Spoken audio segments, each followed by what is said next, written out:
Bonjour, alors aujourd'hui on va étudier l'œuvre de Husserl qui s'appelle les méditations cartésiennes et on va prendre le paragraphe 8 de la première méditation qui s'appelle l'ego comme subjectivité transcendantale. Faisons ici sur les traces de Descartes le grand retour sur soi-même qui, correctement accompli, mène à la subjectivité transcendantale, le retour à l'ego cogito, domaine ultime et apodictiquement certain sur lequel doit être fondée toute philosophie radicale. Donc l'enjeu c'est la science absolue, il faut un fondement absolu de la science, c'est-à-dire de la philosophie radicale, de la science véritable. Donc il faut faire comme Descartes, le retour vers une subjectivité transcendantale, c'est-à-dire le retour à l'ego cogito, je pense, pour trouver un domaine ultime au-delà duquel on ne peut plus remonter, un domaine apodictiquement certain, c'est-à-dire absolument indubitable, qui s'autofonde et qui permet donc de fonder une philosophie radicale. Réfléchissons en philosophe qui médite de façon radicale. Nous ne réfléchissons. En philosophe qui médite de façon radicale, nous ne possédons à présent ni une science valable ni un monde existant.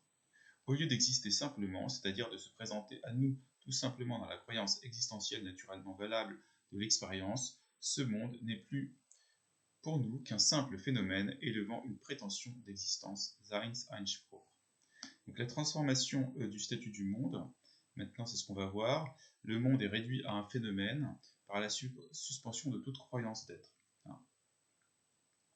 Donc si on réfléchit en philosophe qui médite de façon radicale dans un projet de fondation absolue, donc on constate qu'on n'a pas de science valable et que l'existence du monde est devenue un problème.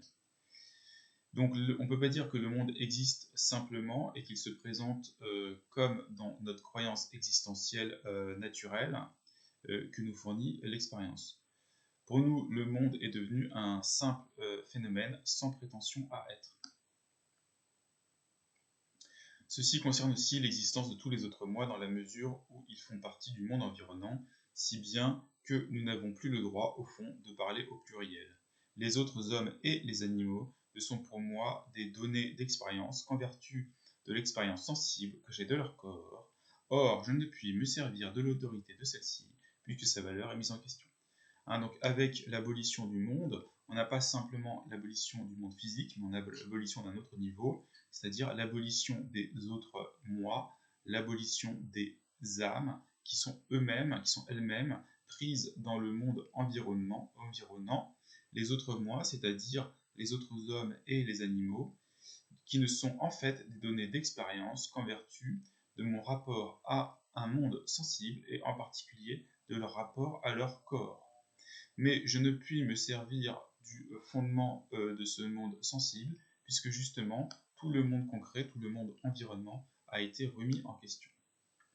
Avec les autres moi disparaissent naturellement toutes les formes sociales et culturelles. Donc ce qui se passe, c'est qu'il y a non seulement donc, le monde physique concret qui disparaît, mais aussi les autres moi, les animaux et les hommes dans leurs âmes. Mais finalement, s'il n'y a plus d'existence d'hommes, eh bien, les formations sociales et culturelles disparaissent quant à leur existence. Je ne peux pas les supposer, puisque les formations culturelles comme les États, le droit, l'art, etc., sont faits par des hommes. En conclusion, on peut dire que la nature corporelle, c'est-à-dire tout ce qui est physique, mais aussi l'ensemble du monde concret avec ce qui est non physique, comme les âmes et les formations culturelles, tout cela n'est plus un monde existant, mais un simple phénomène d'existence, Seinsphänomen. Alors, est-ce qu'on arrive au pur néant? Eh bien non.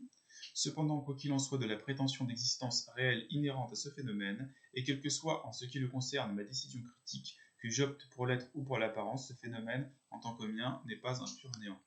Cependant, quoi qu'il en soit de la prétention d'existence réelle inhérente à ce phénomène, on suspend l'idée de l'existence du phénomène du monde, et bien malgré tout, que je pose son être ou que je pose son apparence, ce phénomène n'est pas rien du tout. Il y a bien quelque chose qui apparaît. Il est au contraire justement ce qui me rend possible une telle décision, puisque j'ai décidé de suspendre mon adhésion à ce phénomène, mais c'est bien que je suis en rapport avec lui. C'est donc aussi ce qui rend possible qu'il y ait pour moi une critique de l'être vrai qui détermine le sens même de la validité d'une telle assertion. Disons ceci encore, si comme je puis le faire librement et comme je viens réellement de le faire, je m'abstiens de toute croyance empirique, de façon que l'existence du monde empirique ne soit plus valable pour moi, cette abstention est ce qu'elle est, et elle est incluse dans tout le courant de la vie perceptive. Donc on peut ajouter que si, comme on vient de le faire, on s'abstient de toute croyance empirique, hein, qui est la démarche transcendantale, si on s'abstient de poser un monde comme existant, si l'existence du monde empirique n'est plus valable pour moi, alors cette abstention reste ce qu'elle est, et elle est elle-même incluse dans un courant de vie perceptive. Cette vie est continuellement là pour moi, j'en ai constamment la conscience perceptive dans un champ de perception présente. Donc la vie continue pour moi, j'ai constamment conscience de cette vie, et cette vie se déroule dans un champ de perception. Donc on peut dire qu'elle se déroule tantôt sous forme de présence originale et la plus concrète qui soit, dans une perception, véritablement, tantôt sous des formes passées qui peuvent redevenir conscientes par la mémoire, et à ce moment-là, elles redeviennent conscientes comme des formes passées. Je puis à tout moment dans la réflexion diriger un regard de mon attention sur cette vie spontanée, saisir le présent comme présent, le passé comme passé, tels qu'ils sont en eux-mêmes.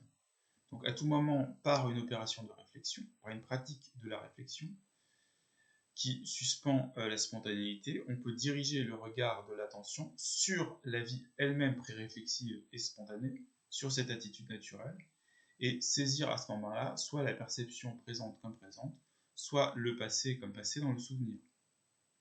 Et cela, je le fais maintenant en tant que moi philosophique qui pratique l'abstention du jugement d'existence.